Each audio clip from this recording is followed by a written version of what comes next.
remember the first time you flew?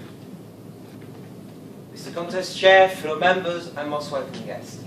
I don't remember the first time I went on a plane, because I was a 1-year-old baby at the time.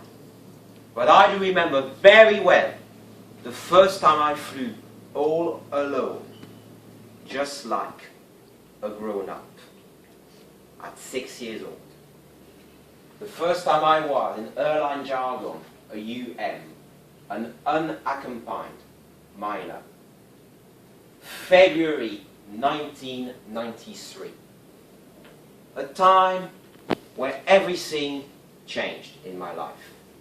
When the certainty of a day-to-day life became a maelstrom of uncertainty. Because my mum became very, very sick and was sent off to a strange place in the neighbouring town called a mental hospital.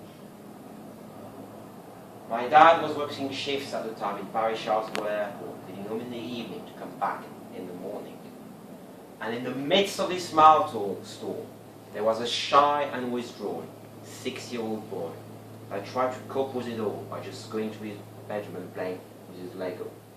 A boy that couldn't stay home a moment longer. My dad drove me to a place I knew very well.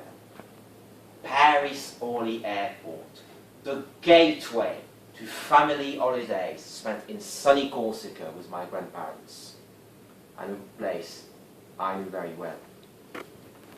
When he arrived there, the choice was there to me. Flo, it's either Auntie Josiane in Marseille, southern France, or Papi and Mammy, Granny and Granddaddy, in Corsica.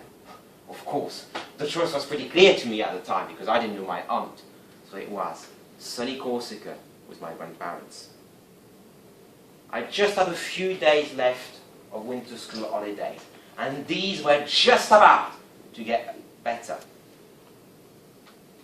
We arrived by a table strewn with bright white plastic bags bearing the letters in cyan color UM on them.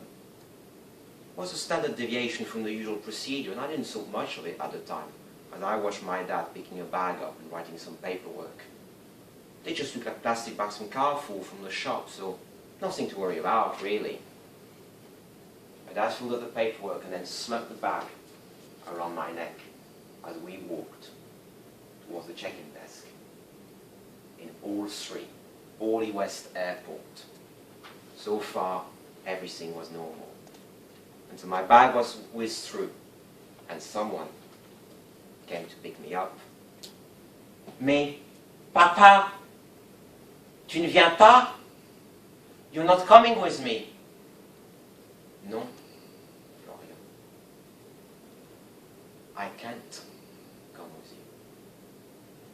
And immediately, my eyes filled with tears. Dad hugged me and tried to conform me as best as he could.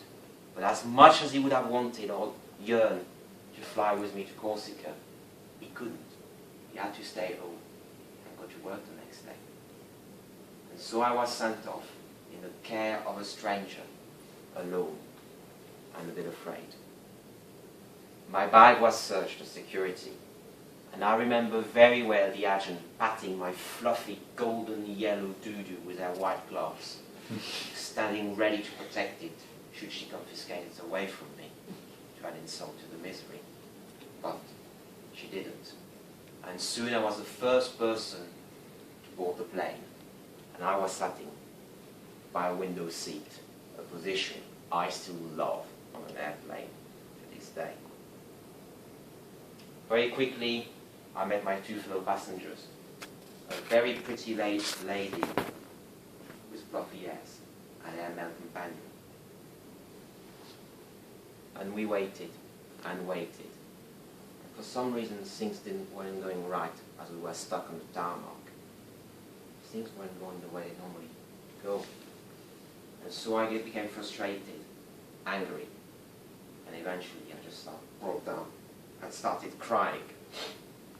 but the very pretty lady that's sitting next to me took me under her wings, and we started chatting with the help of the flight attendant.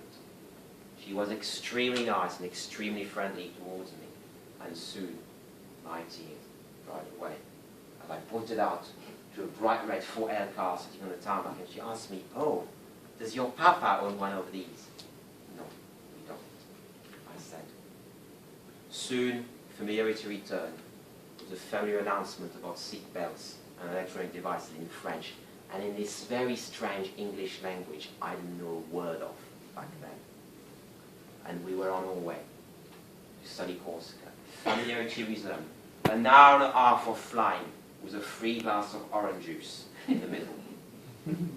We landed in Bastia in the middle of the night, and soon after leaving the plane, I could see the faces of my beloved Granny and Granddaddy. I had made it. I was 6 years old, and I had flown on my own, just like a grown-up. The next 2 weeks of extra vacation were absolutely lovely. And when it was time to fly home, I didn't shed a single tear at the departure gate. And I heard a very familiar voice telling me, "Bonjour, Florian." And there she was, my pretty lady with her curly hair, standing right at the departure gate in a dark blue uniform of air and tear. So it turns out that she was working in this airport. Over the next few years, I became a frequent flyer between Paris and Bastille, making countless friends for the duration of the flight. But I never met my pretty lady again.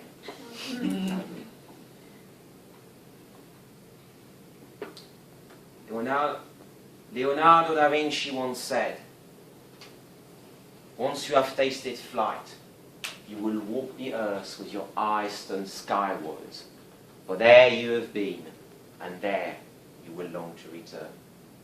23 years on, every time I board a plane, it is the same thrill as it gathers speed down the runway, just about to reach the heaven.